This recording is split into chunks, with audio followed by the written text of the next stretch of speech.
This summer, I had the opportunity of a lifetime to study abroad for 5 weeks in the heart of none other than Florence, Italy. While abroad, I studied video editing and travel feature writing. Although I went to school and learned a lot academically, I also learned a lot about myself and gained a perspective on the world. Spending 5 weeks in a completely different part of the world does not only alter the way I view people and the way of living, but also broadens that perspective as well. The program I signed up with offered many different activities for us to do when we weren't in school. As a class, we spent the weekend in Rome and did some wine tasting in the Chianti region of Tuscany. But more on that later. I want to focus on the study abroad aspect of this experience. There are many pros and cons when it comes to studying abroad no matter where you go. So let's start with the cons. Filling out the paperwork is very tedious and it takes a lot of effort to keep up with. For months, the program that sponsored the trip kept sending us flyers and packets for us to read so we can learn about what to expect while in another part of the world, as well as the teachers whose classes we enrolled in. We had to keep up with them as well. The packing was an absolute nightmare, and only 50 pounds weight limit on the heaviest bag? Oh my goodness, crazy. The carry-on did help, however, and when I got to the airport, my bag weighed exactly 50 pounds. Italians don't believe in washing machines or dryers. Luckily, the apartment I was living in had a small washer, but there was no way around line drying all of our clothes. Without a dryer, it took 24 hours to do a load, and I literally had to plan my outfits the day before. Not only do Italians not believe in dryers, but they also don't believe in air conditioning. Italy is so hot during the summer, it's incredible they don't believe in air conditioning. Fans were provided in our apartment, however, and thank God for those. Finding a spot with Wi-Fi outside of our apartment was very rare. Some restaurants and hotels had Wi-Fi, but otherwise we'd have to wait back home to get our pictures up on Facebook or Instagram.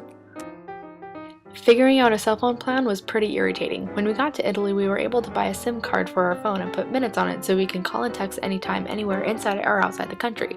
However, that seemed too expensive, so we decided to use an app called Viber that allowed us to call and text anywhere, anytime around the world. The only catch, we needed Wi-Fi. In America, when bread is served to the table, it's usually free for the customer as a complimentary appetizer. But in Italy, if you plan to pay for the bread that's served on your table, don't eat it. The exchange rate in Italy changes every single day. From the month of July, the time that I was there, the exchange rate was $1 equaled 0.74 euro. And now, the moment you've all been waiting for, the biggest con of them all, financial aid. I'm not gonna lie, studying abroad is very expensive, but it's totally worth it. In all honesty, studying abroad is probably the most efficient way of traveling because it pretty much includes every aspect of the trip. It's an all-around amazing experience, and I encourage every single one of you to live it out. On that note, let's start with the pros list. I have had the absolute pleasure of traveling with the most fabulous group of people who've become really close friends of mine. Traveling with the people you love and get along with really well makes the entire experience that much more fun and enjoyable. Pretty much anywhere we went to eat and anything we ate was absolutely divine. Sausage, spaghetti, ravioli, fish, steak, chicken, pizza, gelato, everything was made fresh and nothing was processed or tasted like it was frozen for a couple days. The museums, landmarks, famous artwork, and churches were absolutely breathtaking. And the best part is that we got to explore most of them for free because we're students. To indulge in such a rich culture truly is invigorating and intoxicating and beautiful. Wine tasting was another enjoyable event we had the pleasure of experiencing together as a class. The food was great, the wine was even better, and getting tipsy with your classmates and teachers is the best. For all of you wondering about my absence story, read about it on my blog. I'm erinkkcamp.wordpress.com.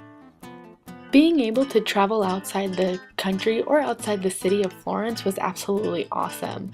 We got to visit Rome, Cinecittà, Pisa, Viareggio, Venice, Milan, Lucca, Cinque Terre. It was all so amazing, and I only dream of visiting those places again. Thanks for watching. I hope this video has inspired you to travel abroad and explore the world while we still can. Until then, cheers!